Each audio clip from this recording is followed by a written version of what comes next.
Welcome to Cut Up's Film Review, brought to you by Maize and Blue Review. We're excited about this episode. A complete game from Michigan. Fans have been asking for it. You got it. Here with Toski the GOAT. No cap. How you doing, buddy? Doing well. Finally got to unite, Trevor and I, in Nebraska, in Lincoln. Got to meet up for a dinner.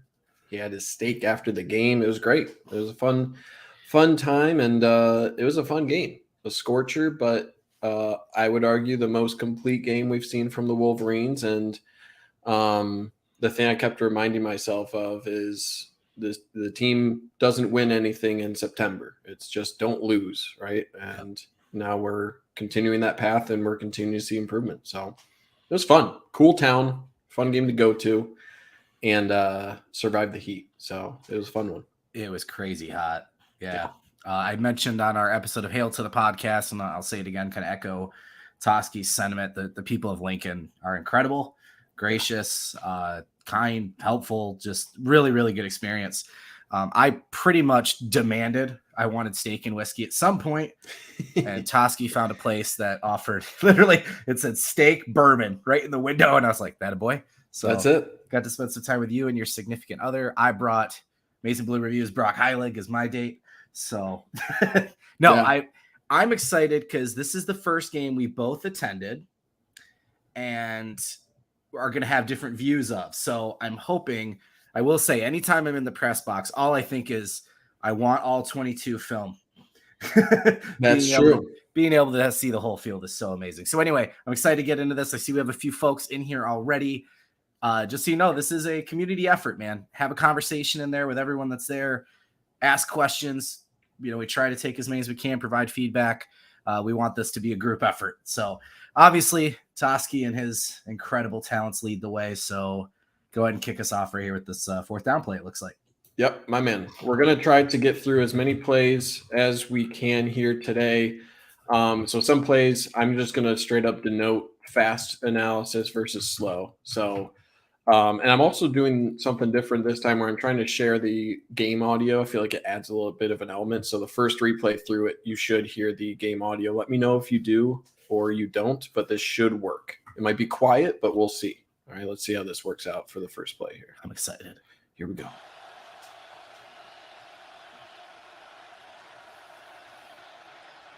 There it is, right up the zip. So Blake Corum, again, what have we come to learn with Blake Corum in short yard situations? I mean, I think we've started to see a shift with Kalel Mullings in some of these situations, but Blake Corum is the guy that you want handling the ball here. That's why he added the muscle. This is why he is here. And the audio works. Thank you, John, for the confirmation here. So the thing I love about this play, I think this angle actually shows it, is the point for Drake Nugent. It's like, here we go. And that's really where you want to focus on the block here for the analysis here. Let me hide this real quick. Is the double that Drake Nugent gets here, and then he's going to fall off and pick up that linebacker, and that's exactly where Blake Corum goes. So follow the center here, right? Boom, there's a combo block with your left guard. Keegan, boom, there's the combo, and bam, right there. That's the block, right? You don't need to get a whole lot of movement. Remember, this linebacker is coming downhill, right? He's going to have a head full of steam to come down and get you. But all Drake Nugent needs to do is get a little bit of movement here, set that crease, help your guard out, and then go out and pick up that linebacker. So that's exactly what Drake Nugent does. Creates just enough crease, right? And at this point, all you need is enough room for Blake Corum to dive. That's all you need from that crease.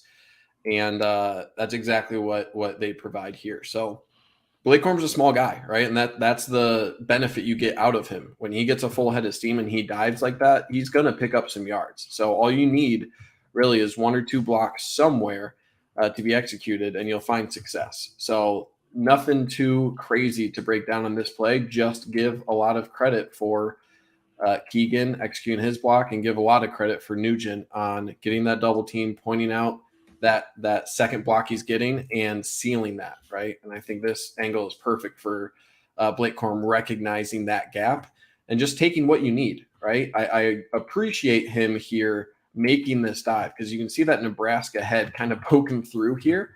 If Blake Corum doesn't leave his feet here and is trying to barrel through, he might not get this. right? But recognize the down and distance, recognize the situation, get the yards, and find the crease. And that's exactly what he does. He finds the open space, is able to jump through it, and keeps this, initial drive, but important drive for Michigan going, where they're really just really barreling down the field is the best way I could describe it. I could talk about this one all day. Yeah. First off, 3 tight ends. Let's go. Yeah. Okay. Nugent, I just put up the comment there from Adam. He has been getting better every week. He's where we thought he would be. He's the best center in the Big Ten. He's a top 5 interior offensive lineman in the nation. His calls have gotten better. Him, Keegan, Zinter working great together. Zinter and Barnhart, I just, again, I've said, I don't think Zinter will say it out loud. I think he prefers Barnhart on his right, just familiarity. Yeah. Both of them do a great job here. Zinter gets his back turned. Barnhart knows he doesn't have to keep this guy from JJ. He's just got to keep him out. So everyone on this play did their job. Yep. Henderson got some decent push. Keegan got his turn. Just what a tone setter, 4th down early in the game. Right. And think about what this does for the rest of your offense. When you can get this initial win, then you're like, okay, it's possible. We just got to replicate that. Until it's possible against a given team, just the mental battle of saying, can we pick up this yard? Establishing that multiple times on this drive has to help your offensive line and everyone on the offense with the ability that, next time we come across this, we're going to be able to get that. Real quick. Sorry. Go for it. There's some questions. Number 44 is Bredesen. Yep. He's essentially a fullback now, playing that tight end third. You had mentioned Hibner before that, John. We reported on Maize and Blue Review, Hibner has elected to redshirt this season, and then he'll transfer at the end of the year. So he's still going to contribute in practice, scout team, et cetera, but you probably won't see him on the field for the rest of the year. So, yep, good call out. And I mean, both real quick about Hibner, Bredesen and Barner. You could argue they're 2 of some of the best blocking tight end types that Michigan has had recently, and that's really saying something with how well Michigan has done at that position from a blocking perspective as well. Move in here.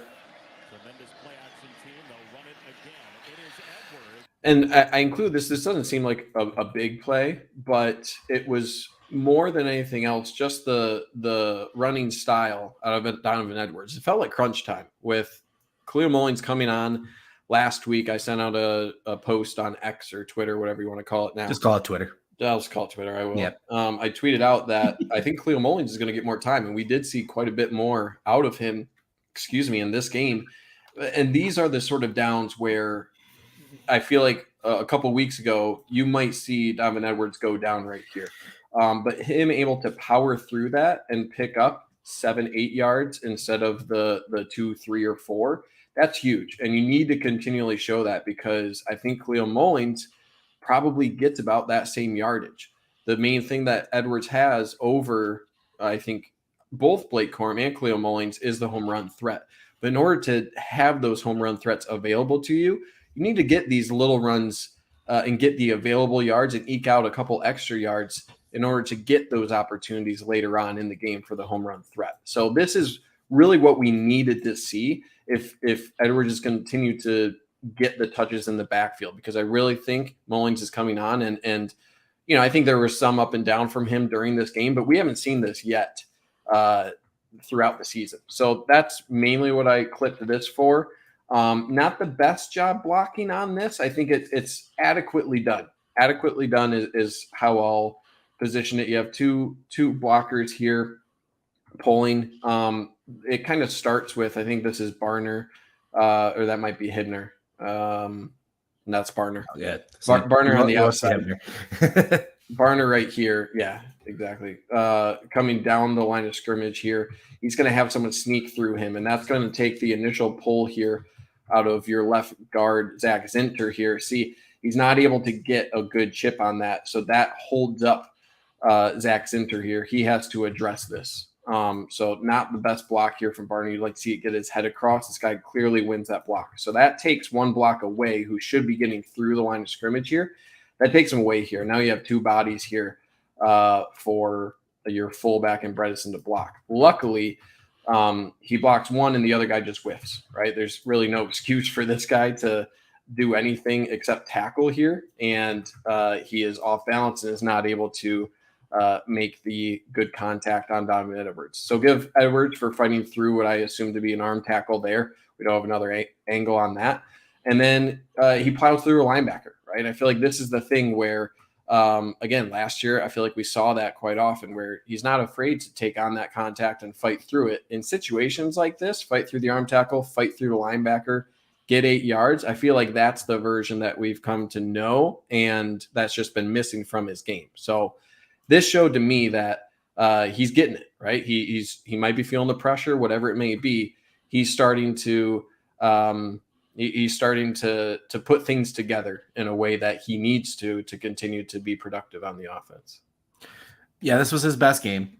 Yeah. Right. We still haven't seen the home run necessarily. There's still some moments, but I thought, sometimes his explosiveness to the hole has been misguided.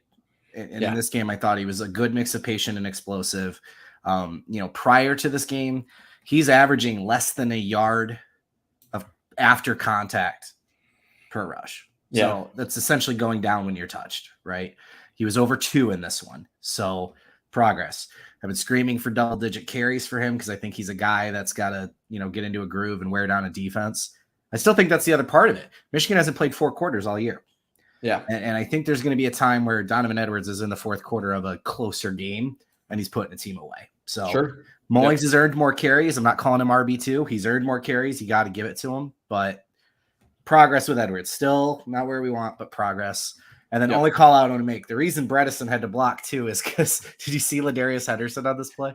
Yeah. Yeah. He just kind of he falls out here and then the guy shifts to the outside, right? So to me, there's a little stunt going on from the defense here. So I think it is difficult. Like I want to give Nebraska some credit here for calling a tough stunt for your tackle to address. That's difficult. So he does carry on and he becomes productive, right? He still blocks somebody when the guy in front of him, it's difficult for him to understand who to chase here. And honestly, again, if Barner is appropriately watching this guy down, right, you have you do have a couple pullers here that should be able to address this at some level. You should. And then you're one-on-one with your running back against this fellow. So it's not the worst decision. I am glad that he did look a little like lost and then he went and found a productive block. So I will give him credit for doing that. The stunt was just beneficial in that time. I think I saw a comment as well that Barner needs to realize, hey, I've lost this, right? And then turn upfield, right? If you lost the block, you recognize that someone else is picking that up, continue upfield, right? Continue to find some other body to block and don't stay there, right? If he's able to, say, redirect early and get out here and Roman Wilson is able to stay on his block, that's a lot of field for Donovan Edwards to break through. So, yes, give credit to Donovan Edwards for fighting through that, but a little bit better reaction when things break down a little bit, a little more improv from your tight end and offensive line here, and it could have broken big. So yeah, just little things to improve upon. And yeah, that's all I have to say about that. That's my Forrest Gump. You like that Forrest Gump impression there? Is that our first Forrest Gump reference? Jenny. Oh, Jenny. Right, started on her. Here we go. What a terrible person. You're right. He's been a big touchdown maker. McCarthy scanning. Loads of time for McCarthy. Now he wins it downfield. To the end zone, Roman Wilson. Okay. If you were on the board, I posted a couple clips on Sunday night of some requests that people had of analysis. This is one of the plays. So I'm well versed in breaking this down.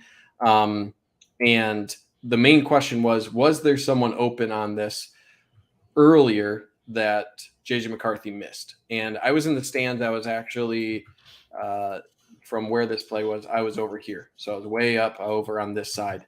And I actually called it out. I said, I think they're going to try to get Cornelius Johnson one-on-one here. And I was right. That was exactly where the goal was. It was a little hitch and go to the outside. And that's what you have on both sides here. So they're going to do a little hitch, and then they're going to do outside release and go down the sideline. So if we watch the eyes of J.J. McCarthy here initially, get the snap, that's where he's looking. You can see a little pump fake here. There's the hitch. There's a little pump fake. 13 does a really good job. Give him a lot of credit. He initially bites, but then he recovers really well. If he has bad technique and turns around with the same sort of motion here, then J.J. McCarthy's probably going to that. But he keeps his hips relatively open, is able to react and open his hips to the right. And that's key. You can see he almost thought about it, turning the other way, right? Turn the other way, boom, good reaction there. So that's good technique, and that's where J.J. McCarthy has to fall off of that and say that's not a good option. So why was he flushing here, right? There's only really 2 on the rush here. I think J.J. McCarthy just kind of got like an internal clock in his head that made him freak out a little bit more than it should have. And his eyes you can kind of see his eyes darting back and forth. Now, a couple things on the route combination for the other 2 guys here. You're going to have a crossing route here from your tight end. It's kind of a late developing. He's doing a lot of sort of zigzagging before getting on this cross. And you do have Roman Wilson heading down the seam. I think it's probably just a late post. But he stumbles a little bit at the start. So he's a little late getting into his route as well. You can see that little stumble right there. So as he's looking over here, right, what is J.J. McCarthy looking at? A couple guys who are just starting to break into their route. And I think J.J. McCarthy is trying to judge whether or not this crossing route is going to be open or not. I'll have a better angle of where the safety is here, but he should have thrown it to Roman Wilson much earlier. I think he was trying to decide between throwing to the tight end and to Cornelius Johnson here. That's where his eyes are bouncing between. And he's really late recognizing Roman Wilson is over the top on the safety. And I think this last clip I have, I think it's this one. This angle shows it the best. So excuse the graphics on the screen, but this is kind of when he's darting his eyes between the two routes here, right? He's now starting to see if this is possible. He's reading this and seeing if there's a window, if he's going to sit down between the zone. I feel like that's where the eyes of J.J. McCarthy are right now. Key thing to look at is number 2, right? Look at number 2 here and realize how close he is. He's at about the 15-yard line, and I'm going to shift over. I'll play this out real quick just because it's a fun catch to watch. But I'll shift over to the other view to show where number 12 is on this as well from the other angle. Okay, so remember, this is number 2. This is the high safety. He's going to be chilling around the 15-yard line when J.J. McCarthy decides to start this throw, right? And watch where number 12 is. And remember, Roman Wilson is going on this deeper post route. So there's Roman Wilson. 12 is cooked right now, okay? 12 is still backing up sort of away from it. He has no sort of angle on this post route. So Roman Wilson has a ton of field to the inside of him, and we already know that single high safety has come up on that crossing route from the other angle at this point, right? See how far up he is? So we know right now, and I remember seeing it in the stands, how open Roman Wilson is here. So it's just a late decision from J.J. McCarthy. He needs to check on that a little bit sooner, right? Look at that distance between number 12 and Roman Wilson. So Roman Wilson was holding up quite a bit here to be able to make a play on this ball. And then we get to the actual catch, right? The actual catch is insane. So when things aren't as clean, right, what do you usually need to do? You need someone to make a play. And that's what Roman Wilson does, right? So luckily number 2 doesn't turn around here. Because if he does, it's obviously right in the back of his head. But Roman Wilson, tremendous strength, which is not something I've said about Roman Wilson a lot in his career. But the arm strength, the ability to go up and the concentration, body control to get a foot down here, it's all exceptional. I mean, there's a reason he's leading the country in receiving touchdowns and exceptional play, even though it would have been a walk-in touchdown had J.J. McCarthy realized it earlier. Yeah, this was the first time I was like, oh, I wish I had all 22. Because I looked at Brock and we both were like, oh my God, Roman was open for like 3 seconds. Mm-hmm. There was this weird, I was wondering if it was going to come through on TV, and it doesn't really. There was almost a silence in the stadium when this happened. Yeah. Because everyone's like, he didn't catch that. And then once you realized he did, it was even Nebraska fans were like, what? But Yeah, the play I tried finding the tweet, but I think I might have put this on our live thread on our board during the game. I kept screaming, like, I know it's windy, but they've got CJ on an island all day. Yeah. They're basically saying we're not scared of him, no safety help, one-on-one, like, test it. And I didn't really notice. I thought this was just like an intentional short curl and then turn it into a wheel almost. I didn't realize that defender was coming over, and JJ could have thrown that short curl, but he saw the defender cutting the route. Right. So Cornelius is improvising here as he's going up the field. And JJ almost has bad luck here, where every time he makes a read, it's the wrong time. Right. Right. So when he looks over here, everyone's adjusting. So if Cornelius had just gone to the end zone, I think he's open. But he decides to curl back again when JJ's looking at him, and then that's when he makes the decision to go to Roman. Yeah. There's an angle here where you can see it. I don't remember which one it was, but this one. See, that doesn't give it up justice. He was going up the field. I don't know. This is one of those plays where it's like you feel like Cornelius could have made a play, like where we talk about what Cornelius Johnson is, right? Right. Yeah. But anyway, God, you hate picking apart such an amazing play. But right. Yeah, I like being able to slow it down. You can see how much JJ is making reads and going through progressions and allowing his guys to try to find space and make plays for him, despite what some rival fans say for some reason about JJ not being able to make reads, but whatever. And then, Roman, I don't know what to say at this point. He's still doing Roman Wilson things that he's done for the last 2 years. Unfortunately, he's had some injuries that slowed him down, but he's doing those Roman Wilson things. He's doing the Ronnie Bell things. He's scrambling and finding open spaces when JJ is getting space and he's filling that Ronnie Bell role. And now he's doing things that we haven't had a receiver at Michigan do in a long time. Yeah. Making really difficult catches like that, becoming a touchdown target at any point. Right. I feel like for the last few years, we've been screaming about throw it into the end zone. Right. JJ's got a guy he trusts now. And that's a game changer. Yeah. Yeah. I mean, I feel like we've had pieces of it where Donovan Peoples-Jones had the athleticism and the leaping ability. We had Nico Collins, who didn't have maybe the quarterback to unleash his skills. I didn't realize saying it felt like his career at Michigan was kind of wasted was such a hot take, but I had people all over me on Twitter today about that. It feel like it wasn't brought to the potential that it could have been. I feel like people Julio Jones. He was Alabama's next Julio Jones. Right. Anyway. Yeah.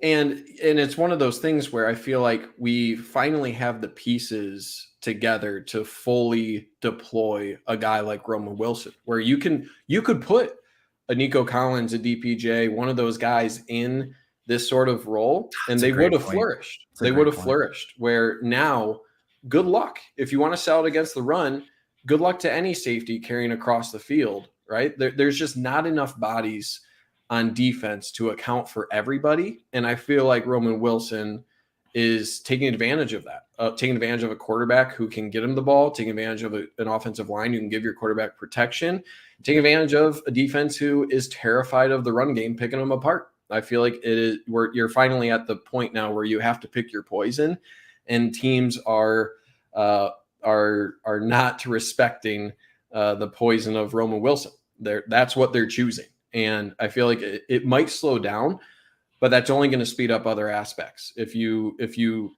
commit everything to slowing down a Roman Wilson, you're going to see a big game from Colson Loveland.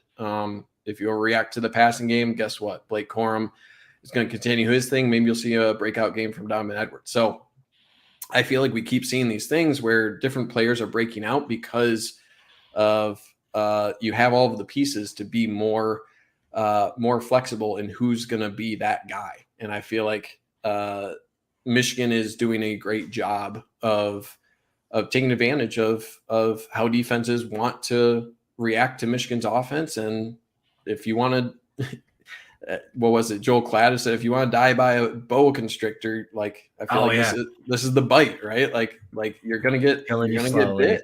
Yeah. So yeah, fun play. Okay, let's move on to some defense here. And this one can be a quick one. I just want to show this because I could show any number of running plays, and it's just everyone winning, right? It's just every single person winning their battles on the defensive line. That's all this play is. And let's start by at the bottom with Braden McGregor just absolutely blowing back the left tackle here down the line of scrimmage. Okay, so Braden McGregor obviously has backside responsibility. Anyone cutting to the backside, there's nothing there, right? He's doing his edge responsibility. He's also, I think that tackle is now where the center was, right? So that's Braden McGregor doing his job. If we look at Rayshon Benny, who stepped up in a big way this game, I thought especially. Mason Graham, I think, is coming back for Minnesota, I saw. But watch him doing great. Yeah, hopefully doing great work against the tackle. That's a great shuck move, shucking that Cornhusker like that, right? And getting into the backfield right there. Boom. Right? Now watch Kenneth Grant, right? Let's go down the line. Kenneth Grant against the center here one-on-one. Same move as Rayshon Benny. And boom, he's through there, right? Not able to get anything.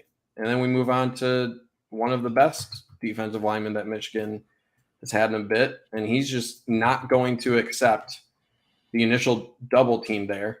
And he's just going to hold up, use the same sort of swim move to get off that double team, and he's in the backfield, right? So it's like every single one of those guys are winning.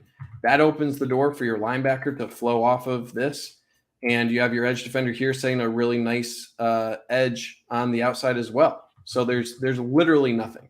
And this is how it felt all game in the run game. Good luck. You have 4 bodies. Everyone is winning. And usually you need 1 or 2 guys to win in order for a running play to be a win for the defense. In this case, every single person on the defensive line was winning. I think that was pretty consistent. So they were overmatched, right? And when you see this sort of mass of people, right? These are all Nebraska people. This is where the ball is. That's not what you want for an offense. And that's, I feel like, pretty routinely what Michigan saw as a result on a lot of these inside run plays. I love this formation that Minter does. Debatable whether you want to call it a 3-4 or 5-2, whatever, but 3 defensive tackles, 2 edge rushers, and why not bring Makari Page up to the line too? Sure.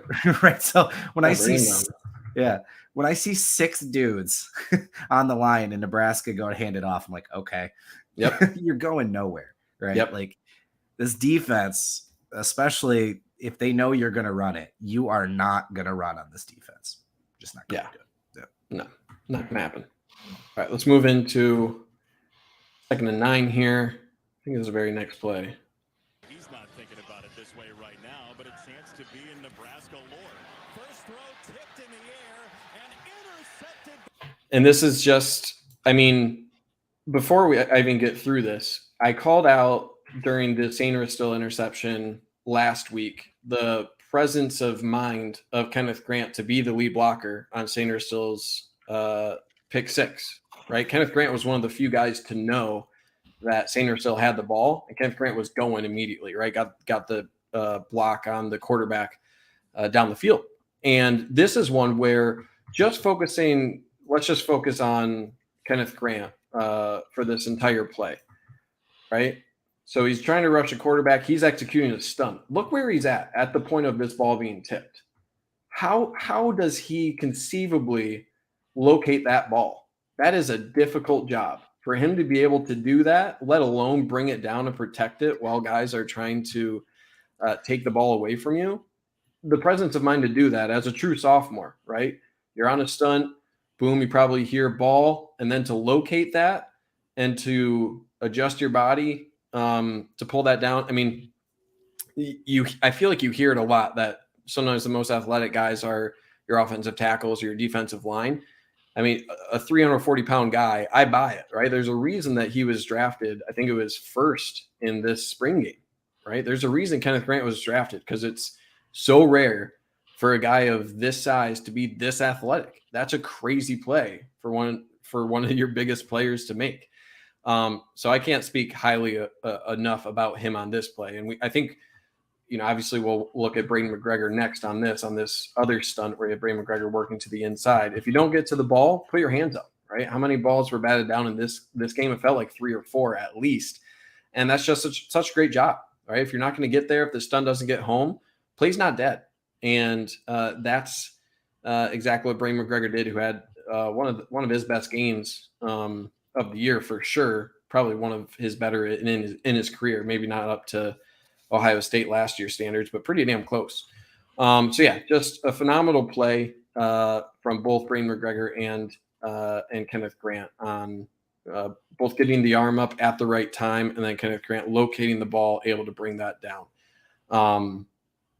It's exceptional, and it really helped put this game out of reach early, which is so key, making an away game kind of negligible when you're able to put away a team like that right away and not give them hope. That takes the away crowd out of it pretty quickly. So huge play from the defense on the second play from scrimmage to turn this into a turnover. Yeah, I told McGregor I thought it was his most complete game of his career. 4 pressures, that batted pass. He's just really starting to put together, and it's really cool to see, given everything he's gone through to get to this point. And yeah, I've said it on the show before.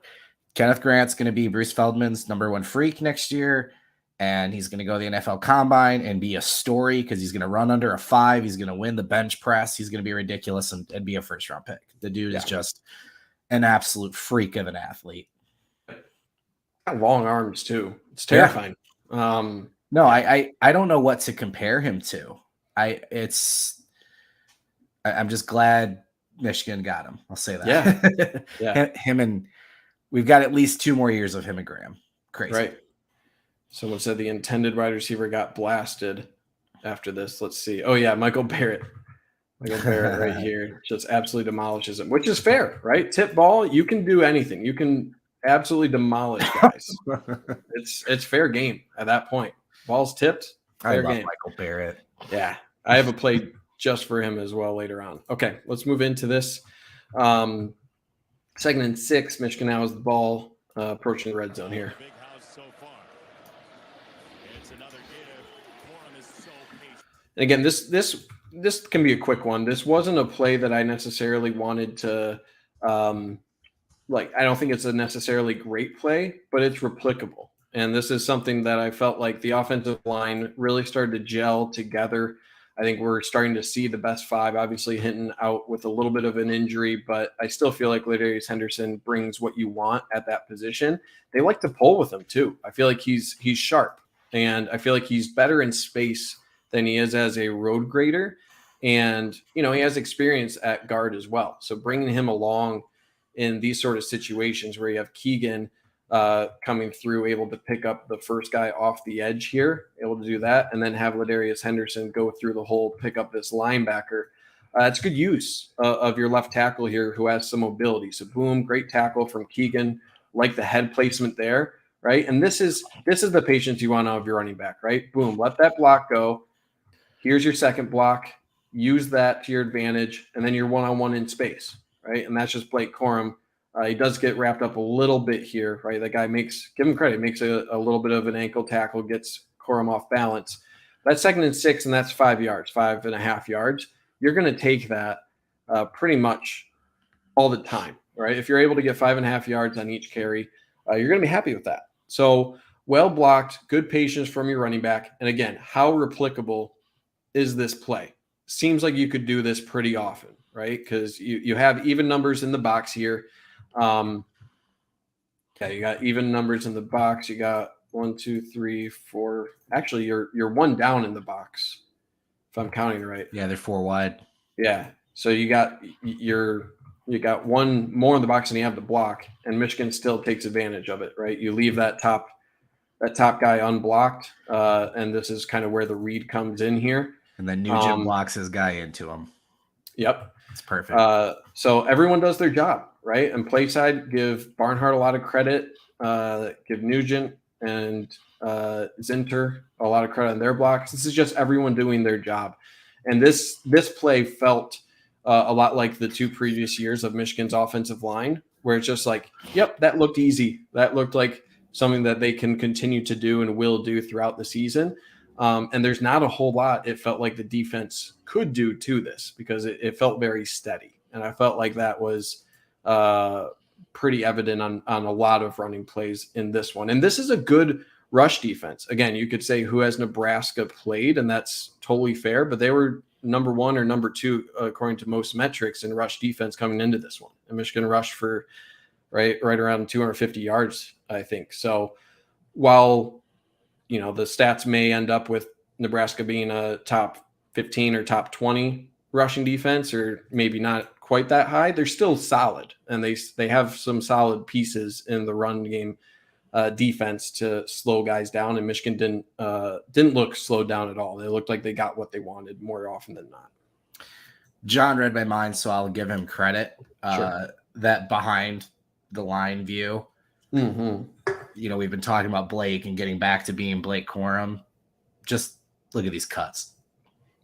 Yep, his ability to gear down there, boom, cut off the left, boom, cut off the right, boom, another one, yeah. So he's just slaloming. He almost looks like a skier, right, going through the gates. Because he's still going forward, right? And that's where God, I hate bringing up the Barry comparisons. We did this a lot last year. Not saying Blake Corum is Barry Sanders, but the ability to change direction like that and push off and not lose speed. And I mean, he's got tree trunks for legs, but it's just get that low to the ground. The dude is just built to be a modern running back. Yeah. And it reminds me, that's nasty. This is going to be a really deep cut, and no one's going to know what I'm talking about. But there was this guy at Milan High School called Ronnie Spears. He was about 5'6", 5'7".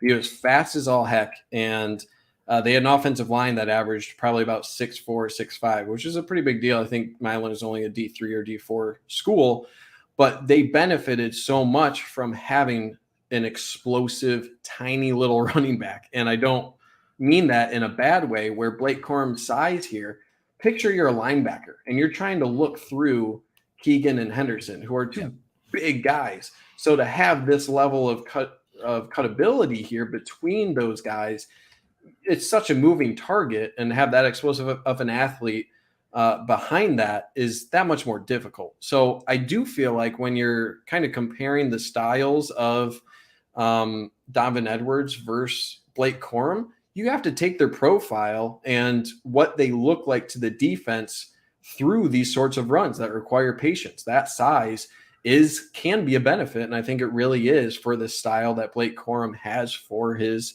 running. I think that helps a ton, and it can be really dangerous for that second and third level trying to diagnose where he's going. I think it's pretty darn close to impossible for some scenarios. That was a deep cut. That's a deep cut. Deep cut. Okay. Yeah. I was trying to make see, now I can't think of her name. Deepest cut song. Dated Lance Armstrong. Oh, I know you're talking about. See, I was going to pull it up and play it real quick and just. Yeah. First cut is the deepest. Yeah. No. Oh my God. I can picture. We'll think of it. Someone's got to know this. Hit me up in the comments. Who am I thinking of? Sheryl Crow. Beat you to it. Sheryl Crow. Good work. John saying Milan is tiny. How do they have 5 guys? This might have been in like 2005 or something. I'm not sure. Yeah, John, don't come in here without your 2005 Milan roster knowledge, buddy. You're on, John? Oh, the River Rats. Okay. All right. Let's move on here. That's amazing, Toski. Awesome Mullings, yeah. Mullings time. Dude, I love this. I'm going to make a cut of the actual episode when I used to do recruit review, and I was watching Mullings film out of high school, and this is less of a deep cut, but I was like, I want this guy at running back. Running back, yeah. His been on that from the beginning. I'll give you that. Yep. And his instincts, I mean, there was a reason, right? When Wisconsin wants a guy at running back, I feel like you can kind of trust it with Notre Dame at a certain point as well. They both want Mullings at running back, and it's pretty evident, right? This play, I think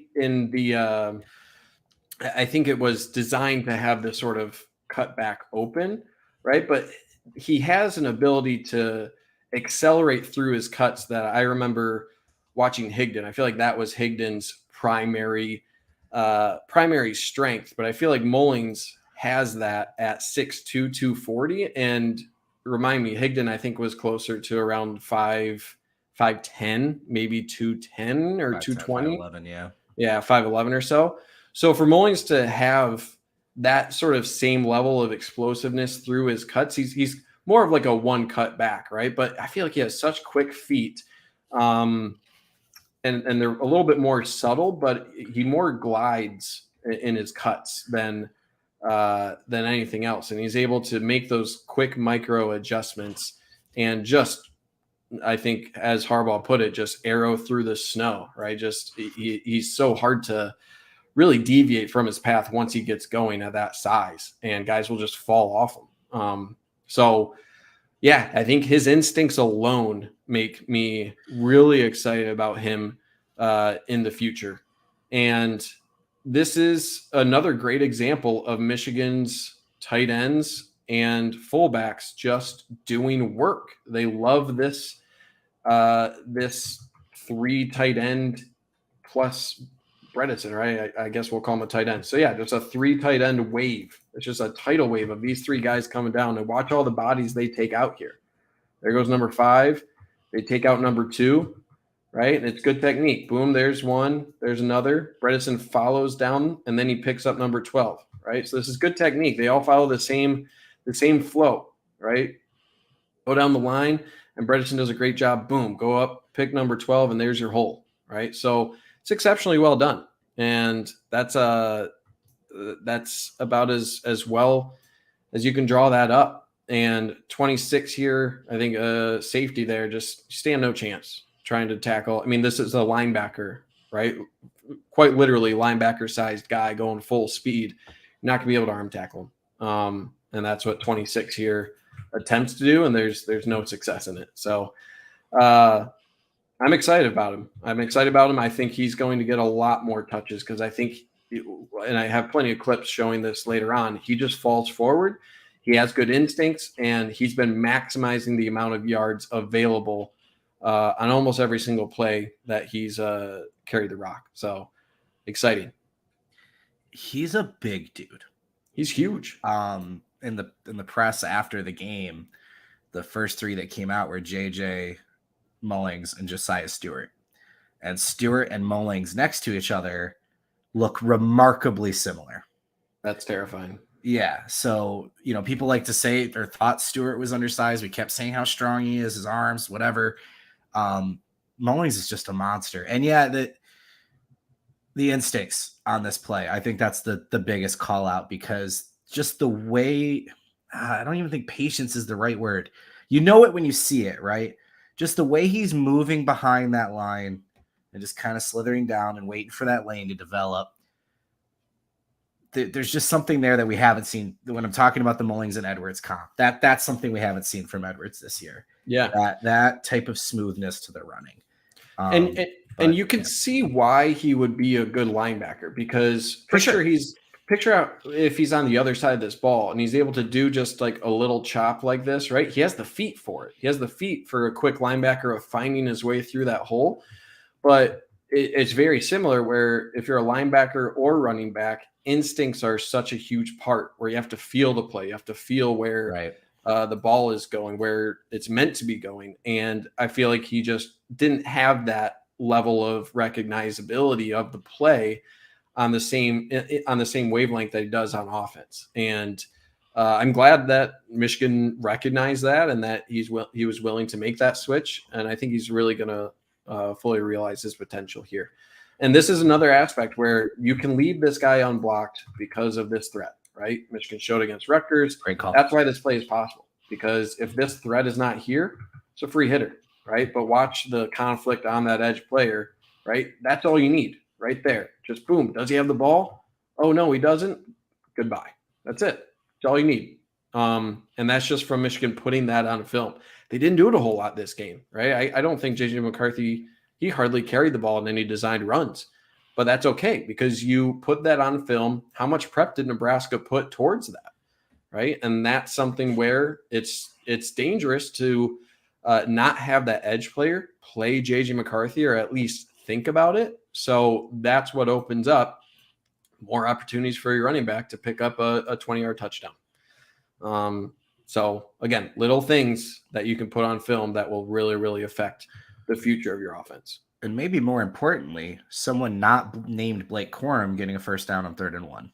Yeah. It's easy to compare Mullings and Edwards a lot just because of the way the depth chart works. I think Mullings' biggest role might be, instead of Corum running it 30 times, he's running it 22. You know what I mean? Like taking some of that away from him and still using Donovan. I mean, what Donovan's doing in the receiving game, I think gets discounted a lot. Right. He's wide receiver 3 right now. So I think something's building here. It's exciting. And Mullings could be RB1 next year.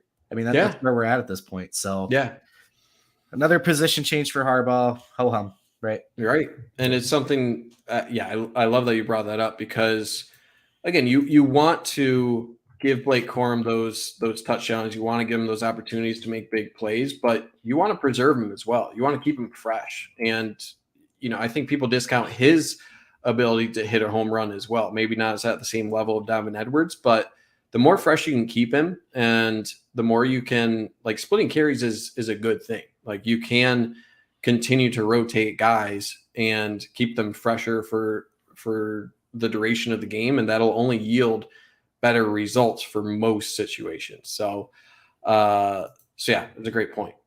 Okay, moving into defense here. We finally have a couple negative plays to break down.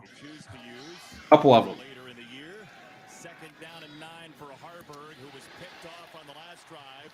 He's got it to the tight end. All right, so this one we can be pretty quick on this. Let's focus to this angle here. And the main thing, all we need to really look at is when you have 2 guys covering the same area here, right? Something's usually wrong. And the issue here, Stewart is dropping into the wrong area, like straight up. If he drops back here more towards the flats, that's all he needs to do to discourage this throw, right? So him dropping off back here instead of over towards the flat, that's what opens up this play. And I felt like that was one of the few areas that were obvious to improve upon, is where these guys are covering in zone here. And it's odd because he's initially headed out there, right? Josiah Stewart is on that initial path, and all he needs to do is continue that, right? Continue that and just sit right here. Instead, he starts to drift, right? And when he starts to drift, that's where he gets in conflict with the same area that Michael Barrett is covering. And it's good this is on film, right? Because again, the best sort of things you can learn on film is mistakes in a win, right? It didn't cost anything. It cost first down, but in the grand scheme of things in this game, it's good to make that mistake in a situation where you can correct it and it didn't result in a loss. So easy thing to correct, right? Hey, you went too far inside on this play. Adjust here and rep that in practice, rep it, and should be easy to correct. So shouldn't be too hard to correct, but something to call out. Yeah, only thing I'll say is the difference between freshman Josiah Stewart that had 13 sacks at Coastal Carolina and sophomore Josiah Stewart that did not was they moved him to a position where he was dropping into coverage a lot more. Sure. And I know you're going to do that at Michigan in this defense and the versatility of it, but it's just not the best use of him. So, Yep. Moving on. 3rd and 5 here. And this was one more frustrating plays of the game, I think. Billy Kemp, the wide receiver in motion. 3rd and 5 for Nebraska. Harburg, pump fake, throws down the middle, first down, and then some. Billy Kemp does get his first.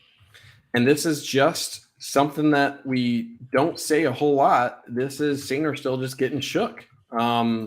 I feel like that's the first time I've really said that. It's so rare for him to not have excellent technique and to be beat on a play like that. Now, give Derek Moore some credit here, right? I feel like he did his job initially. Where this throw usually wants to be on this sort of slant, this is where Derek Moore is, right? He's in that path where this needs to throw. And it's not great technique. They call it on the broadcast as well. This is not great footwork out of Harburg, because he recognizes guess what? There's a guy sitting in that path, right? So if he throws that, Derek Moore might have an interception. So give him credit for holding on to that ball and giving an extra second. I do think, could Derek Moore do a better job here? Probably, right, after recognizing that. But his eyes, I think he got to the zone he had to, and then at the point of just shifting this way, right? He continues to shift this way. I feel like you have to realize where the coverage is, right? Where if this guy is headed on an out, this guy already has outside positioning on him. He should be able to cover that, and that's not your responsibility, right? There's a lot more field for you to cover here than your responsibility out here. So him continuing to shift out this way doesn't feel like that's the appropriate reaction, and could do a little bit better job reading the eyes there of the quarterback and also just situation of the coverage. So again, something to learn in driving back into coverage. I think this other angle will show, doesn't actually show the lack of coverage here from Sainristil. I think this one's probably better. But yeah, Sainristil, I mean, give Billy Kemp. He had a couple great plays. He put down a little shutter here, and Sainristil is just late reacting to it, right? He has good technique here, but I feel like he stopped shuffling his feet a little bit, and he got caught flat-footed right about here. And he's not able to react quickly enough to get out there. And then his angle is just odd as well, right? It feels like after he lost, he kind of holds up a little bit and doesn't get on his horse to react to that. And that takes this play from, a 20-yard pickup to a 40-yard or whatever it ended up being. So, yeah, a rare misplay from Sainristil. I know there's been some talk about his health coming into this game, so obviously that can't be ignored. But sometimes even great players can be beat, and this is one of those examples. The only thing, I mean, you nailed everything that happened in the secondary. Minter's been doing some weird stuff this year.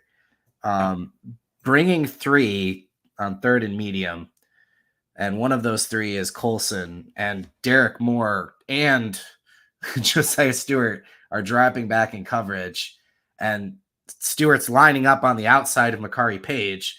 It was just a really weird, I don't know what I want to use for the term here, but I would have just liked to see, this is what you got Josiah Stewart for. Sure. Right? Let him go. I just thought it was really weird. The bringing, obviously, your 2 defensive tackles there who have generated good pass rush this year, obviously. But I just thought that was a weird play call in a situation where, I mean, in big games, Michigan has won. That's pin the ear back time, right? So right.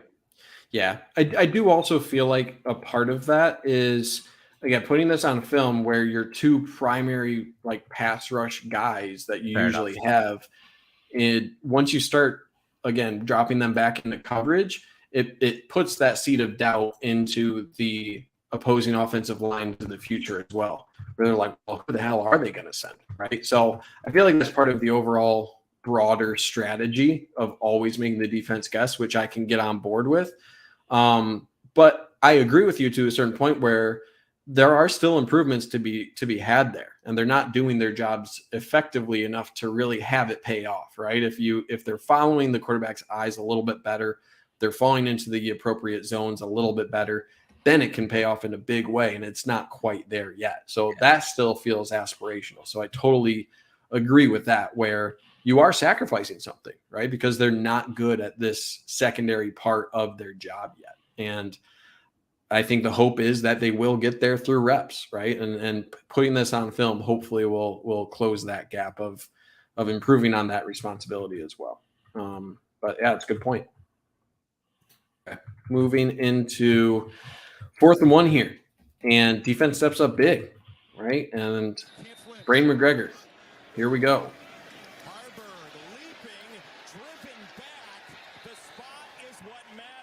And give a lot of credit to Keon Sabb, right, for coming around to the outside and wrapping up around the waist here. But yeah, I feel like this play is created by a couple guys. I think it's obvious to point out Brain McGregor. He does an excellent job here pushing what I believe this is a tight end just into the backfield, right? Gets a ton of push. To be able to create that amount of push to interrupt the initial jump there, that's huge, right? That slows the momentum and changes the trajectory here of the quarterback, but I also give a lot of credit to the interior of the offensive line. Or defensive line. It's such a mess here. I can't even tell who that is. I assume it's like Kenneth Grant getting the center vertical. Yeah, that's Kenneth Grant getting under the center there. Yeah, that's huge. So yeah, I'd say those two probably had the biggest impact on this. And then, yeah, an underrated play from Keon Sabb, right? Because when would they blow the whistle, right? We've seen this play forever. Get the second and third and fourth push and whatever it may be. This ensured that there wasn't going to be any sort of funny business spot here, right? And I really like that play, right? Like, what else are these guys going to do? And when I say these guys, I mean like the guys around the outside, right? Here and here. Sure, he has responsibility on any sort of funny business out of the backfield here. But for Keon Sabb, right, do something, right? And you're not going to be able to contribute to the push here. So getting around there, recognizing, hey, let's remove all doubt here. Let's remove the possibility of him falling a certain way or slipping a certain way. And he does that beautifully. So give them a lot of credit for, again, it's a team effort. It's three guys really who all contributed greatly to making this a successful fourth down stop. Page gets in there too. That's awesome. Yeah. Yep. Yeah. I mean, not just talent wise, but smart, man. Keon Sabb is incredibly smart for being so early in his career, which has allowed them to bring back Rod Moore slowly. Right. We saw Rod Moore kind of just becoming a backup nickel. If they were trying to nurse both him and Sainer still, that's how we saw Moore, was they were swapping those two and keeping Sabb on the field. So, and I do wonder how much of this was taught of like, hey, Sabb, run around the backside on this play versus just instincts where, how often do we see, I'm not picking on Wallace for this, but I feel like this is the requisite, right? You become a part of the scrum, you just push into people's backs and whatever. So there's a lot of creativity here for Sabb to find a way to be useful. I feel like it's almost impossible to be useful as a guy in his position on this play, and he found a way. So again, give credit either to him for that ingenuity or the coaching staff of saying like 90% of the time, you're not going to be able to impact this. Run around the back on these QB sneaks that they like to run in these short yardage, and you'll be able to make sure he doesn't get anywhere. So really smart. All right, let's move on. Get this set up. And they'll take 3 yards on first. Oop, the audio cut out. Sometimes the defense just makes a play, okay? And this is one of those plays where I was like, okay, was Donovan Edwards getting unlucky? Was there something that the defense was doing well? And I think this was just a good defensive play overall from Nebraska. The linebacker doing a pretty solid job. I also thought there was an opportunity here for your tight end to possibly do something different here, but overall it's a good play from 33. He's able to recognize this, slip through, and make a tackle. So what's the play I would like? I would like to recognize here that if this guy's going to slant down and take himself out of the play a little bit, Barner could, instead of following this block down, pick up this linebacker, right? If this guy really wants to barrel in here, adjust, pick this up. And because I think the original responsibility is Loveland, go pick up the linebacker, and this is Barner's responsibility to pick this edge up. But sometimes you have to shift, right? If this guy is really going hell-bent for this gap, you got to adjust, right? And I feel like there wasn't that adjustment to get to that linebacker. So because that guy goes down the line of scrimmage like that, that derails any sort of possible block from Colson Loveland there, and you're not able to get the block that you need to on that linebacker. So again, that was likely part of the strategy for Nebraska to mess with those reads on those blocks. And then it's another good play from this play side defensive end who's working through a double team here, right? And then I think it's Nugent who's going to fall off to a linebacker. This guy continues to fight through, and he's able to get through to the line of scrimmage as well. So again, you do a little bit better job if you're Keegan there But those two guys combined to make the tackle at the line of scrimmage and make an unsuccessful 2nd and 7 here. Did you think this was supposed to be a counter to the B gap on the left there? I think probably. I think you're saying Because you're saying right here and then boom, get out here. Just absolutely because of the way Henderson turns his body and then the way Keegan turns, and then whenever you see the line do that windmill thing where they're not blocking forward, but they're kind of blocking at an angle to create that runway, like the way they're slanting in. Yeah. And again, I didn't know. Again, I don't know if I'm nitpicking Donovan. It's real easy when I'm not behind that, right? Like watching this in slow-mo over and over again. But yeah, I just wondered if that was maybe where it was supposed to go. I feel like you're right, but it's also something where, because I do think there's something to this initial path before the cut should help set up your linebackers. Now it would feel a little bit more natural. I do question that a little bit just because of the positioning here of Nugent. Why is he faced this way? If it's supposed to go here, you'd expect him to want to get around here. But I don't know. I don't know for sure. But it does feel like that path, right? You're probably coached to look down the line, right? If this isn't here, continue to look down the line of scrimmage backside here because there's really nowhere else for him. And like you said, that the defender might be getting off of Keegan and filling that anyway. Yeah. Right. The gap looks wide because they've already adjusted to tackle him in the middle. Right. Yeah. If he makes the cut there, the guy's going to release and get him anyway. But I was just interested. Yeah. I do feel like the eyes for Donovan Edwards should be up a little bit more. Like to me, he should be able to start making this cut now where, again, I still think this guy probably makes the play, but it feels like he's allowing too much room for this guy to get here. It seems like he's just a little bit half step, right? There's no need for that additional step here. It feels like maybe even Mullings is able to get this ball and make an initial shift to the left, realize, hey, there's nothing really to set up here because he's already here and he's going to get me if I progress any more upfield here. Yeah. So I do think this play was a little bit doomed for Donovan Edwards, but again, just maybe like a half step slow in the reaction to the defense. And I think, it's a half step, but in the backfield, those minor cuts like that are the difference between getting cut down at the line of scrimmage and maybe picking up a couple yards. So, I don't feel like he helped himself out on any sort of potential on this play. Okay, let's move on here. And we're back to a positive play for the offense. All right, we got through some of the negatives. Now we're back to feeling good. Great feel for the game. Perfect team to have that on. Little shovel there. It's Barner again.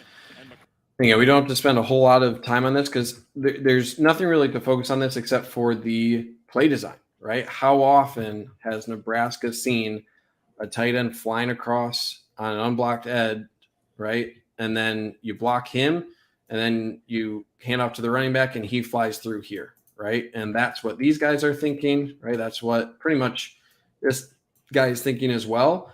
And just kidding, I'm not blocking, I'm going out here, right? So these sort of change-ups that you can call just a simple little play action, guess what, I'm not blocking you, and look at all of the guys who are now out of the play, right? All of these guys are now useless, right? And I give JJ McCarthy a lot of credit for the creativity on the type of pass. Shovel. Yeah, I was like, how is he going to get the ball to him? I remember watching in the stands. I'm like, ooh, that's an awkward pass that he has to deliver here. Yep. You don't want to put a whole lot of mustard on it. It's just about getting the ball into his hands quickly. So yeah, really, really sharp JJ McCarthy to do that. And then it's such a great counter because what will this create in the future, right? Again, what does this set up later on? It means that if you ever want to defend against this sort of path, what do you have to do? You have to create some sort of hesitancy here. You have to create some hesitancy out of your defense to adequately react to the action of this tight end. And whenever you make the defense wait, that usually means that, guess what? When we actually want to block, we're going to be blocking a guy who's stationary or trying to read, right? So you're messing with the reads really well. And when you cause hesitancy by your play design out of the defense, that usually means you're going to win one way or the other. So that's really clever, right? That's building up upon what your successful running game looks like and taking advantage of a defense that needs to react quickly in order to defend against that. So you're really taking advantage of that defense and finding really great ways to punish them for their appropriate reaction to that sort of play that they've seen time and time again all game. So yeah, I thought it was really creative and something that I feel like Iowa does too much and what they want to do. And it's a way that I feel like Michigan has perfected. I don't know why I wanted to take a shot at Iowa there. It's nothing against Iowa, but I feel like this is the optimized tight end usage that a team wants to have. I spent a lot of time driving in Iowa. If we want to talk crap about Iowa, we can do it. Good Lord. No, I also, too, like you said, JJ running early in the year, too. Yeah. Right? Like him having that threat there. They're building. We do this every year. I talked about it like we're, I don't like what they're doing in these early games. And, they're not going to beat Ohio State. And they're building to it. They're just building to something where the back half of this year, they're going to look so good. Yep. Yeah, absolutely. Okay, let's move on here. Yeah, that Iowa MSU game was a brutal watch. A true sickos game. I love it. Yep. He loads up, he stands, he fires right down the middle. So this was one, I feel like we always need at least one flea flicker per game because, again, you're just taking advantage of the aggressiveness and it opens up that second level so well, where there's nothing underneath, right? If we want to back up here real quick, there's no bodies here, right? They all had to come flying up here to react to the run, and there's just a complete – oh, that's a different tool. That's not what I wanted. A complete empty space here across the center of the field. So when you have just an inside release, deep dig route here, deep in route here out of Cornelius Johnson, this frees up your quarterback to make this sort of low throw, right? A low throw here isn't possible if you have linebackers falling out into these gaps, and you don't have to wait for a certain point along this route to throw it. You can throw this really whenever you're comfortable in your drop back. You don't have to rush it, and you're able to get that throw where it needs to be. The other route, I think the initial read, I think we have the end zone view here, does seem to be looking for Colson Loveland. Give credit to the safeties here for Nebraska. I think they reacted really well to this, getting back and defending the seam of Colson Loveland here. And because you're only sending two out, right? If the seam is covered, that's taking 37, right? 37 is following Colson Loveland here. If he isn't turned and running like crazy to cover this up the seam, then you throw this to Colson Loveland all day because he moves out of that zone, right? That's going to open the center of the field here. That's exactly where the ball needs to be, right? Give credit. Again, I don't think this is poor coverage at all. I think it's pretty good coverage. But usually what I say is good offense or close to perfect offense will beat good defense 95% of the time. And that's just what this is. This is a throw on the money, a route that's tough to defend with that much space across the middle of the field. It's a good catch, right? So, again, this is a hat tip to the offense. It wasn't that effective of a flea flicker, right, because of the good defense. But when you have a throw on the money like this, it's hard to defend against. So give a lot of credit to the operation of that pass. That's an NFL throw right there. Yeah, somebody put laser, 30-yard laser. And he said after the game that the great Angelique had asked him about if throwing in the wind had bugged him at all. And he said, no, I grew up in the Windy City, right? Look at go back to behind him again. Sure. And just where his mechanics have gotten, man. To know he has to step out a little bit more to the left to alter his throwing angle and watch this ball come back in. So he gets a little wide there, and then it's just a ridiculous throw. Yeah. He's got wind at his back, which when you're throwing a laser means nothing, but it still alters it. It's just that's stupid. Yeah. Do you think Blake gave it up too quick? I don't think so. I honestly don't think so. I mean, if it is, it's maybe like a little bit, but I don't think it was drastically too much, because I think it does its job. It's hard to see any of the linebackers react any more than they already did. And I truly think this linebacker wasn't affected at all. I feel like he had his eyes on his key the entire time. You watch, he never really lost touch of that.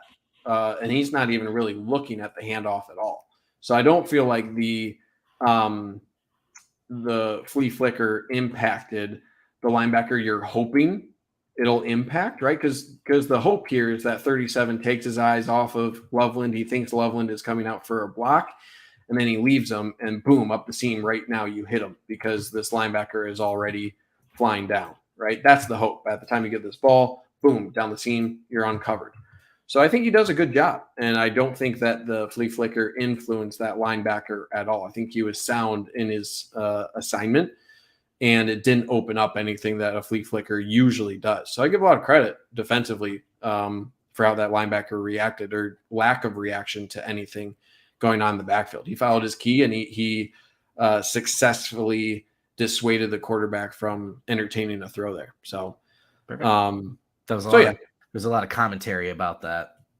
Yeah, because I had thoughts about that. I was like, I saw people where it's like, don't pitch it back that early. It's like, listen, when you play sound football on your keys, right? I don't think any sort of like late pitch would have done anything. When you watch the eyes of 37 here throughout, he is locked in right here. He is locked in the entire way, making contact the entire way. I feel like he was going to be following Loveland regardless of what was going on there. So, okay. Moving on here. 2nd and 1, 14-0 here. Is this the play? I think it is. I think it is. He's an exceptional talent. And here he goes. He loves to run and score. Touchdown. Okay. I have a quick nitpick about this. Okay. Ooh. I'm actually going to take the audio for this. I'm going to move it off screen. I don't want you to watch anything. We're just going to listen together. Okay. This is what we're going to do. Because I like JJ McCarthy. I feel like this was not correctly heard. Okay, here we go. This is the audio after the touchdown with his offensive line. Okay.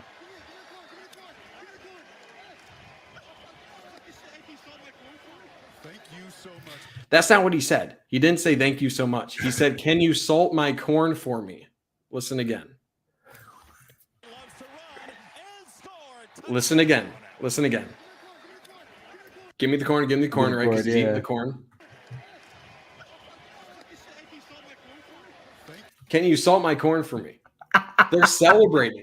They're celebrating salting the corn. That's it. There's no thank you so much. I'm sure he thanks his guys enough. Can you salt my corn for me? That's what he says.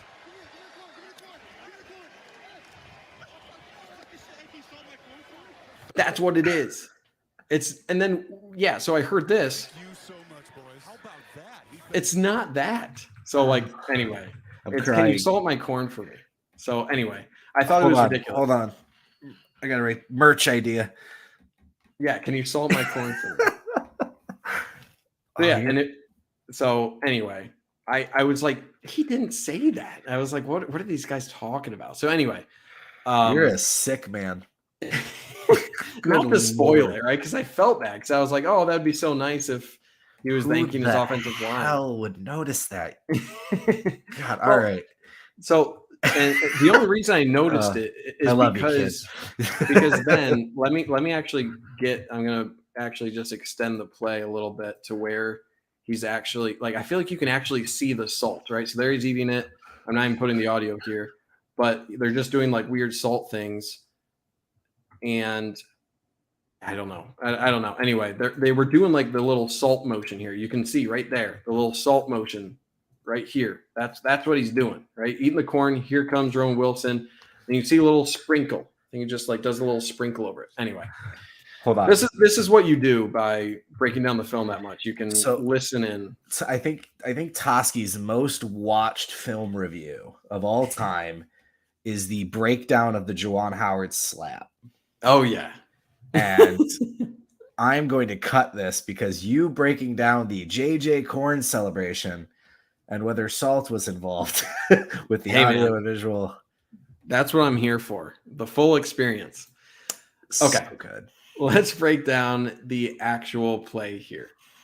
I feel like Michigan has had a couple of these where I don't know if it's designed to be a clear out for JJ McCarthy, but I feel like they almost tell him on certain plays, they recognize certain things where it's like, hey, this might be open after one read, go, right? And I don't know if this is actually something that's taught or this is just recognition of the blitz, right? Because you're sending a lot of bodies here for Nebraska, right? You're sending everyone in the box here. They're being sent, as well as this linebacker. This guy is one-on-one against Blake Corum out of the backfield, right? So that means you're manned up. And I feel like there's either emphasis from the coaching staff or just great recognition from JJ McCarthy. Hey, when there's pressure here, or when there is man up with pressure, there's an opportunity to take off. And again, notice where the pressure is coming from. Michigan doesn't do a great job. You'd like to see Keegan do a little bit better job picking this up, but there's also an overload, right? You got 3 bodies here, and then you're bringing another guy here. It's a tough blitz pickup, right? So you even ignoring the routes real quick, I feel like JJ McCarthy is recognizing where this pressure is coming from. And right here, he is reading a little bit of this little like hitch here, and then you're going down the sideline. So this is where I feel like the eyes of JJ McCarthy are initially in this sort of like pick and go sort of option down the sideline here, right? He's looking towards Colson Loveland initially on that sort of action. But then the pressure's coming, right? The pressure's coming, and then he looks towards Blake Corum, right? Recognizes, hey, this isn't there because this guy came up to cover. He knows it's man coverage, and then he's got 2 relatively deep routes here. That's going to mean an open lane, right? So I feel like he's making such great decisions in these situations where pressure is sent, man coverage, let's use my legs, right? And we've been hard on him, at least I have been hard on him all year. Good job from Cornelius Johnson, right? Picking up a block right away, recognizes him running. Without this block, this probably isn't a touchdown, right? So he does just enough to get that defender caught up and spurs that touchdown, and the corn and salt corn conversation ensues. So it's again, I don't know if it's a point of emphasis or just JJ McCarthy recognition. It's probably a little bit of both, right? I feel like it's part of your development, part of recognition of a defense, being more comfortable, things slowing down. But he's making such great decisions in these situations where he's not freaking out and throwing the ball into coverage, right? Which is likely what the defense wants in this scenario. And again, it's making things really hard for the defense. What do? You have to always have a spy for him. You can never bring pressure, right? Oh, man. How do you actually defend against that? Because if he's taking advantage and you want to man up and try to get pressure and force your quarterback into a bad throw, and he's doing this, good luck setting pressure, right? Good luck setting pressure. So again, it's pick your poison. And it feels like that consistently is coming back to bite pretty much any defense that tries a myriad of different strategies. When the play first started, right away, I'm like, okay, this is Roman crossing route, right? Yeah. We've seen this quite a bit this year. And I think he peeks at him for a second right here before he goes to Corum. But, obviously the defender's right there, blah, blah, blah. But yeah, this is just it. And again, if CJ doesn't get the block, I imagine JJ goes down quick, right? But sure. Yeah, as soon as that opened up, I'm like, he's going to walk in. Again, I loved because where we were positioned with the press box, I'm basically straight on at this point. So I had a really good view of it. And as soon as Corum brought that defender with him, I'm like, all right, he's gone.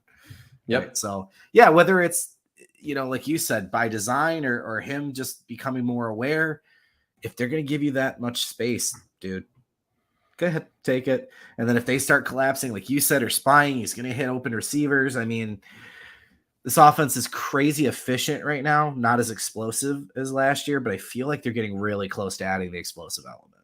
I agree. And it feels like this is something where right about here, he does like a quick scan, right? And he's starting to recognize that, oh yeah, all these guys are in man, right? Yep. And like there's nothing glaringly open, right? You can probably throw this, but he recognizes with all of these guys manned up, he is making these really good micro decisions where you can see him also. He's starting to kind of direct traffic right away. He starts to like bring his hand up almost to like tell someone to go somewhere or whatever. But then he realizes, hey, you know what?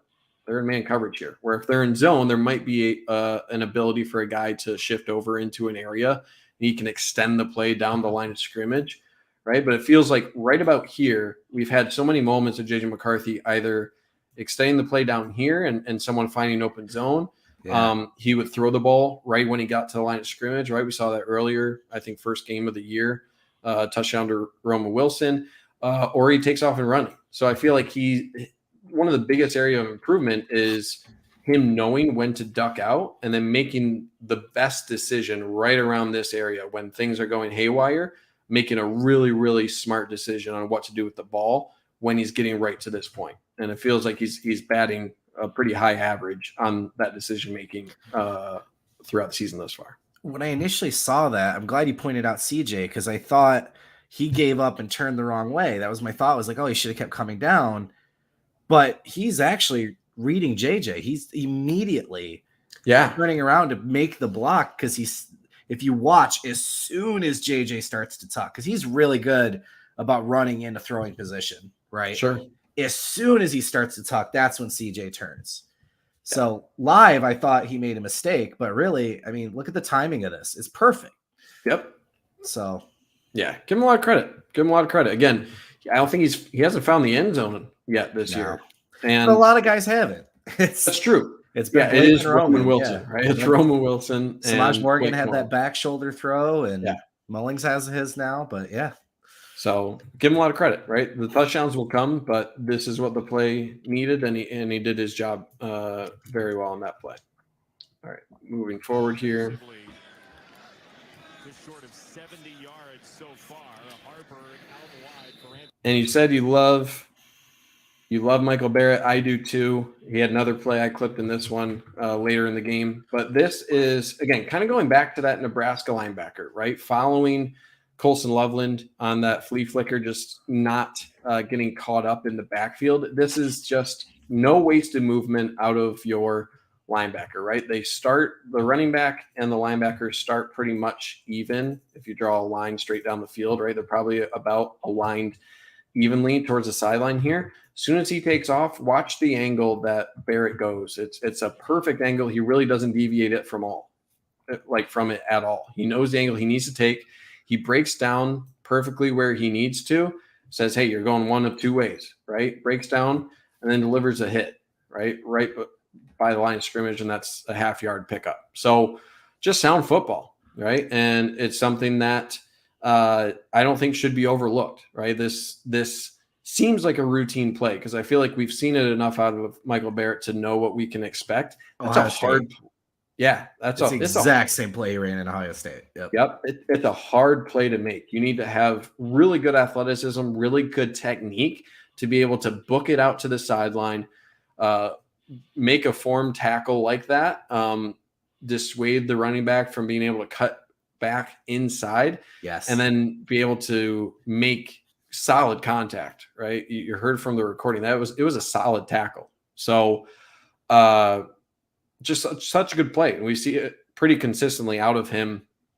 And that's what reading your keys will get you, right? So it's a combination of following your eyes, having great athleticism, and then great technique at the end of the play, not only to break down here, but still bring a hit, right? He didn't need anybody else to come in and finish that off. He stopped it about as well as you can expect any linebacker to. So dude's a dog, right? We've said it for years and years, and he's continuing to prove us correct with that description of him. All right, moving on. 3rd and 10 here. Edwards into the backfield, and it is Edwards, and this was one that was awkward because, I mean, this is one of Michigan's few drives, I think only drive in the first half that didn't end with a score. And this looked like a Michigan defensive play, right? It was odd to see guys in the backfield like this. And I kind of had a hard time analyzing this because it just felt like the bodies weren't in the right position for Michigan here, where it felt like Michigan was expecting some of these guys to back up and they didn't, right? You're threatening 1, 2, 3, 4, 5, 6 of the line of scrimmage. Felt like Michigan was expecting this guy to back up.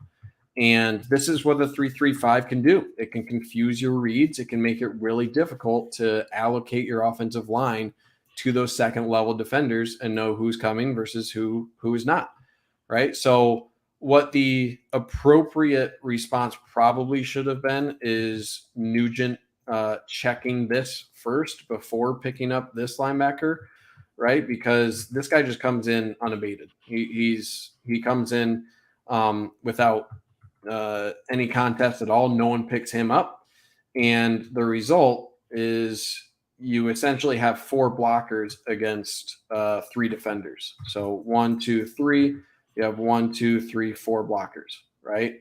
So when you add that number through the middle of your offensive line and he's coming through unblocked, right? What do you expect your running back to do? So this is one where I don't really think Donovan Edwards could have done a whole lot, right? What I would like to see is in this scenario, if you're not going to get anywhere, right? He does a good job fighting back to the line of scrimmage, but at least bowl over the guy. You know, he accepts the loss. And I don't want to say that in a bad way because I do feel like that guy is not where you expect him to be. So he's definitely caught off guard here. But again, there's not a lot of ferocity in the response there out of Donovan Edwards. So you can't fault him for the missing blocks here from the offensive line. And at least he does fight back to the line of scrimmage. But yeah, this play was just dead because of blocking right away. And again, hopefully it's something that when you come across future 3-3-5s, right, you can adjust. And Nugent, as you said, one of the best, he's the best graded center in the conference right now. Still think this one was a mistake. So yeah, sometimes running backs just get a raw deal, and I feel like Donovan Edwards did on this play. Yeah, it is an interesting look from the defensive front because 33 and I think it's 15 on the other side there. They're both almost trying to read the RPO action, and JJ's reading the outside defender, and then he comes in, and if you watch, 33 kind of hesitates until the give is there. Right. But so JJ's obviously going to read the edge, but really the guy who's reading the play and ends up is going to make the decision because if JJ goes, he's got a lane to go produce them that way too. See how he cuts back? Right. So yeah, that's a great point. So you've got the middle linebacker is actually the read on the give or take there. Just a funky little thing, which when Nebraska gets dudes,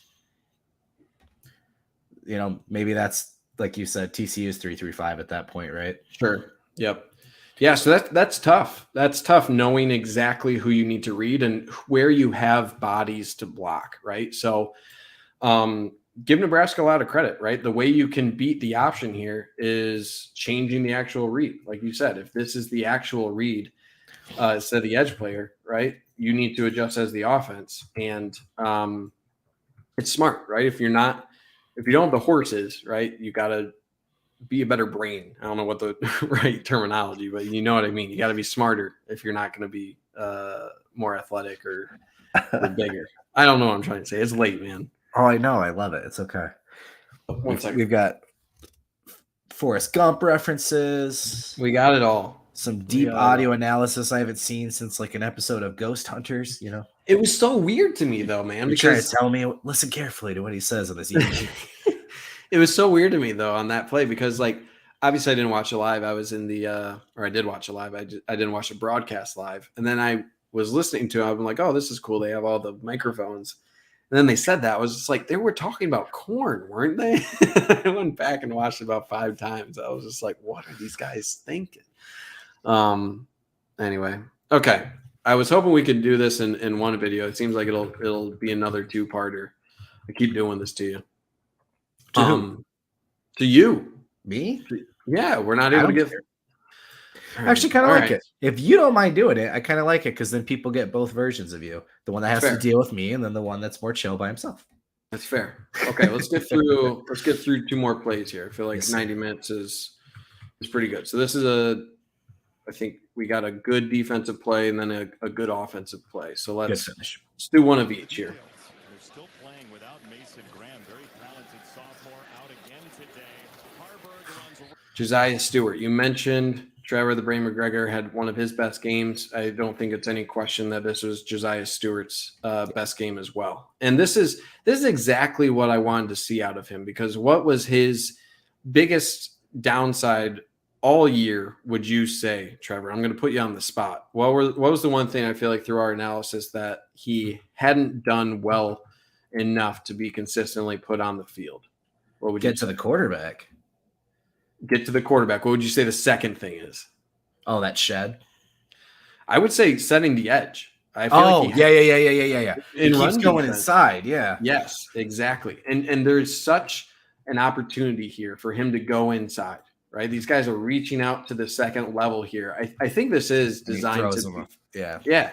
This is an opportunity here for Josiah Stewart to go inside here. Right? I feel like that opportunity is there. And if he does, this might look like a different play, right? Because I know Harburg is looking initially this way, but if you have Josiah Stewart shuck and go inside this way, I feel like you could see a cut to the outside here, and there'd be a big gap here. So I feel like it was so important for Josiah Stewart to make contact here, recognize, and look at which shoulder he prioritizes, right? Boom. If you want to shuck and get to the quarterback from the outside here, you've done your job, right? Work down the line of scrimmage. That's excellent work. He does a great job there. So I'm really happy for him, because you're absolutely right. In passing situations, that's been a huge knock. He was brought in to get to the quarterback. He hasn't been able to do so. But in this situation, again, it's a mix of a run and a pass. I think it's kind of a weird play, because it's got to be a run given 69 here just loping down the field, right? This is a quarterback draw, almost surely. That's where everyone is going here. You wouldn't see this guy down here unless that's the case. So it's quarterback draw, but to him, he's still maintaining his edge responsibility here. So it's really good recognition, really good shed. And then I love his ability to immediately after the shed, he heads down the line of scrimmage here. He goes right down here. He doesn't get too much here because, again, you could leave a gap right here, right? So he recognizes he shed his guy, but his responsibility here is close and then make the tackle. So it's really sound football, and that's really great to see from him, where he's playing assignment first, right? It's not just get to the quarterback, or it's not abandon my edge responsibility because there's a gap to the inside and I think I can make it up, right? At Coastal Carolina against worse opponents, he probably could do that. At Michigan against better opponents, you need to play sound football, and then you'll be able to make the play. And I feel like we're starting to see some of these adjustments in his down-to-down play, and he's getting results, right? He had 2 sacks in this one. This is the first. Yep. So I'm really happy for him, and I think that will pay dividends throughout the year, and hopefully you continue that trend. And he just loves going through dudes. That's another thing too, is like the bull rush and sticking with him till he absolutely blows through the guy. Right. He's undersized and all this stuff, and he just loves using his strength to his advantage. So I'm with you that the extending of the right arm to get him turned just enough to be able to toss him, that's a little improvement, but it's massive, right? So, and this is where he's best, is in pursuit. Right. Because now the undersized piece, he's quick and he's agile. Yep. He's good with his feet, right? So if you can get him, like you said, he's setting the edge, but if you can get him free, he's going to get to the QB. Yep. Yeah. So I feel like he's starting to put it together. And again, I don't think Nebraska is a world beater. That's a good move. He pulls him down, man. It's so good. Yeah. Yeah. But he's strong, right? He's strong. And in the right situations, I feel like he's going to be a weapon. And when you have Derek Moore on one side, when you have Braden McGregor who's starting to come on, right? You have Chris Jenkins and obviously Kenneth Grant. When you have all these bodies that you have to account for, someone's going to be free. You can't focus on everybody. And I feel like he might be one of those guys who will continue to show that, if you're not going to pay attention to him, he's going to be the benefactor. And I've noticed early. Don't try to block him with just a tight end either. Right. Yep. Yeah. And I feel like we've seen earlier a lot this year where they really like Kenneth Grant on different stunts. They like sending a lot of the interior guys on stunts. I feel like we haven't seen a lot of the opportunities for Josiah Stewart yet. I feel like they probably have packages and they have different stunts and things they want to take advantage of that athleticism he has. I haven't seen it yet. I haven't seen him put on too many stunts, at least not successfully. It hasn't flashed on film yet. So that's something I'll be looking for, is now that he's starting to put together some of these plays on the edge where he's setting the edge. He's going to probably increase his playing time, especially with, Mason Graham will come back, but I assume they're going to probably want to ramp his time up a little bit until he's fully healthy. So, yeah, I think this will create more opportunities for Josiah Stewart to build on this performance and continue to improve in those areas. So I'm excited for him. Yeah, they were ultra creative with the defensive tackles early in the year. Like I didn't think I was going to be charting out Kenneth Grant and Cam Good lining up in 5 technique, right? Right. And this game felt like the opposite. This felt like the game where they really wanted to get creative and let the edge guys go, and it worked. 12 pressures. 12 pressures from the 4 starting edge guys. So, okay. It's funny. I said I would stop on this play. I'm going to stop on this play anyway, because I said it. But it's hilarious that this is the play that I'm ending on, but it feels right. Okay. Because it's going to be a little bit of a rant. Michigan's defense has once again owned a game here in 2023. And this is dropped and recovered. Tyler Morris has room after the bubble. He finds it. It's hilarious to me because it is a good play. It is a good play. But I think I was still in the stadium when I tweeted it, because I was like, out loud, I said, and that is why we still see Jake Thaw on punt returns. And people came at me in the mentions where it's like, what? So he could let it bounce and go down to the goal line? And it's like, yeah, you'd rather have that than a potential turnover. You would, right? You would. And a lot of people were saying, well, this is why you put him on the field now, to get him those reps, right? And it's like, here's my thing about that. You can get reps of catching the ball, fielding the ball in practice. You can and you should. And that should be a huge focus for Tyler Morris moving forward. What you can't do is put a guy in a situation like this where he's going to potentially turn the ball over in a game that you should be putting away. If this is a turnover and you set up Nebraska inside the 15 late in the second quarter and they're down 21-7 instead of you being up 28-0 or even just 21-0, that brings a whole different view into the second half. And I mean, again, I'll call this out, not to call you out of count 22, but I'm going to. Jake Thaw caught one. He did return one, right? He did. So again, I am not against, and the dog agrees with me too. I'm not against.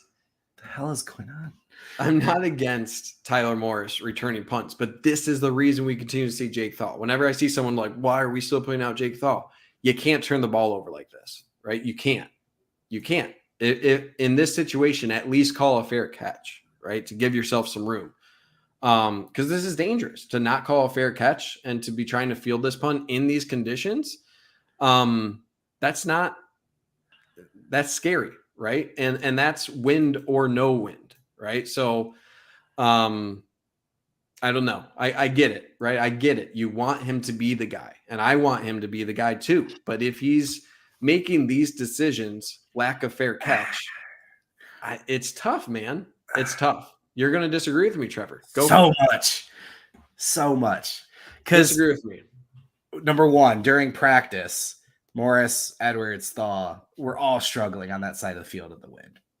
I don't necessarily disagree with the fair catch and what you're saying, but in terms of if I'm adding up yardage through the game,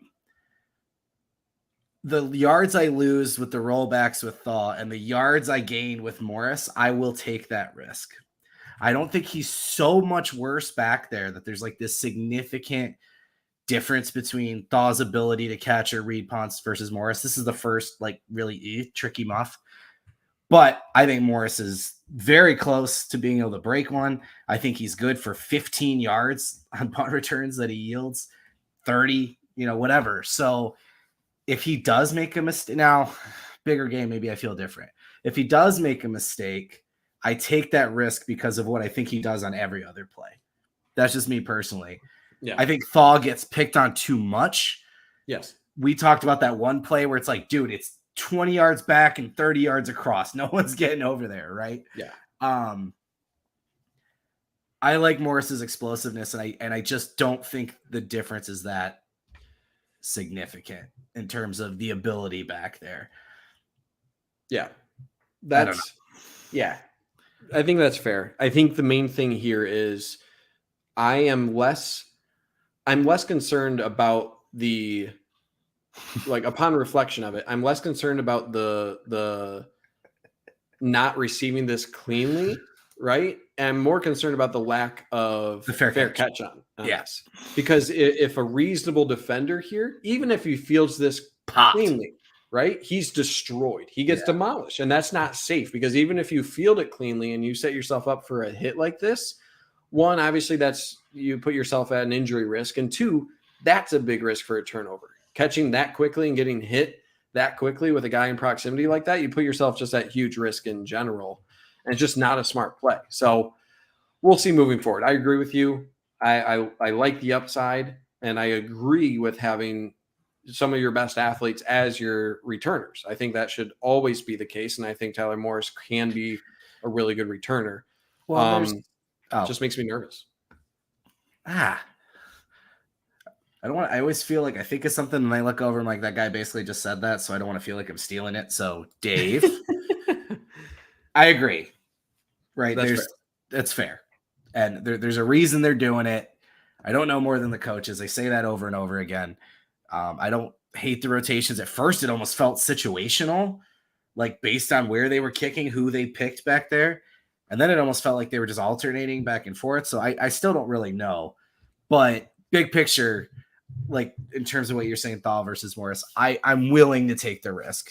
I think Morris has shown me enough that I really, really like his playmaking ability back there. But on the flip side of that, your offense is efficient, your defense is shut down. You just don't want to turn the ball over, right? That's the most important part of the way you play football right now. So, right. Yeah. I'm prioritizing the safe side. I think it's fair to see the upside that Morris can bring to that. Let that play through, though. You're right. He gets like absolutely destroyed, right? Right. So again, it's one play, right? Just because he muffed this a little bit doesn't mean that he's showing that in practice all the time. Again, we don't know, but these are things when sometimes people ask me, like, what are you watching for? This is what I'm going to look for. Does he look comfortable returning this in the next game in Minnesota? What are the scenarios there for Thaw? And it's a position to continue to watch moving forward. So there. Okay. Let's end it there. Take us out, Trevor, or your dog, whichever you prefer. Yeah, I don't know what just happened. That's somewhat concerning, but we'll find out, right? So, are you gonna have some second half stuff you're gonna want to get into later in the week? Yeah. Okay. I'll definitely get to that. Very, very important to note for those of you that have been watching us. I saw a few folks were in here even before we were, because they got the notification and knew we were going live. So we appreciate you watching, but make sure you're liking, subscribing, and doing the notification bell so you know when we go live, whether it's Toski and I with our episode or Toski doing his more casual, catch up later in the week. Hail to the podcast, our flagship podcast we try to do every Sunday. Dennis is live during the day. We've got tons of content on YouTube, and of course, just tons and tons of premium content and intel over at michigan.rivals.com, the home of Maize and Blue Review. I know we've got a few subscribers that are regulars in here, and we appreciate you guys, and I know they can speak to as well the community we've built over there. We're so proud of it, and the subscribers we have and the contributions they make. Like I said, we really try to do this for you guys and with you guys. I'm learning as much as you are from Toski, or I try to, right? So just appreciate you guys so much in the commentary and the questions that you've been throwing in there. You definitely make the show enjoyable for us. So again, make sure you join us later this week when Toski goes live. Next week, we'll have some night game Minnesota film. That's going to be an interesting one. Minnesota is a team I thought higher of early in the year, and that Northwestern loss is really brutal. I mean, yeah, the West in general, not doing us any favors from a strength of schedule standpoint. No. So anyway, as always, guys, like I said, thank you. Please head over to michigan.rivals.com. Join us in the conversation over there. Otherwise, for Toski, thank you again, and we'll see you on the next time. Cut Ups Film Review, brought to you by Mason.